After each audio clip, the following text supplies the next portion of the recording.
Hello আসসালামু আলাইকুম। আজকে আমি আপনাদেরকে দেখাবো ইন্টারঅ্যাক্টিভ ফ্ল্যাট প্যানেলে ইজি নোটে আর কিছু সাবজেক্টসের ফাংশনস। সো আজকে যে ফাংশনসগুলো আমরা দেখব সেটা হচ্ছে গিয়ে chart, dictionary and line grid. So চলুন দেখে নিই কীভাবে চার্ট খুলে এটাকে ইউজ করা যায়।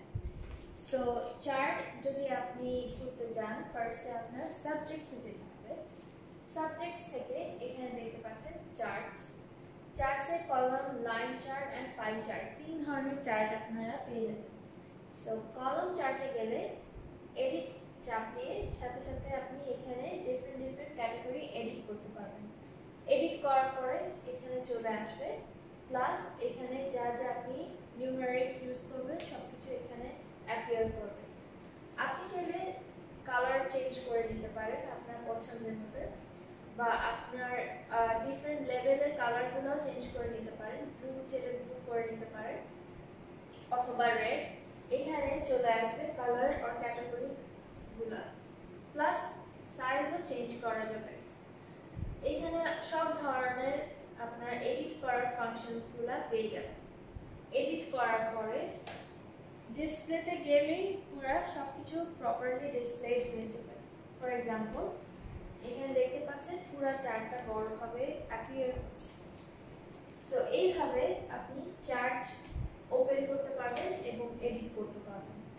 নেক্সট যে ফাংশনটা আছে সেটা হচ্ছে ডিকশনারি। সো বেসিক্যালি আমাদের ইন্টারঅ্যাক্টিভ ফ্ল্যাট প্যানেলে যে ডিকশনারিটা আছে ওটা মেইনলি ট্রান্সলেট করে ইংলিশ থেকে চাইনিজে।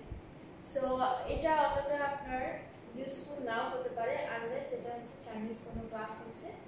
প্লাস নেক্সট সেটা হচ্ছে কি লাইন গ্রিড।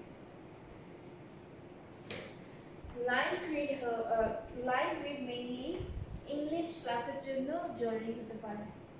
ইংলিশ ক্লাসে যদি আপনার বাচ্চাদেরকে লাইনের ভিতরে পড়াতে চান, শেখাতে চান, সেই ক্ষেত্রে এটা জরুরি হতে পারে। সো এইখান থেকে আপনি ডিসপ্লে মোডে চলে গেলে লাইন গ্রিডটা এখানে অ্যাপিয়ার হবে। তখন আপনি পেনে ক্লিক করে সিলেক্ট করে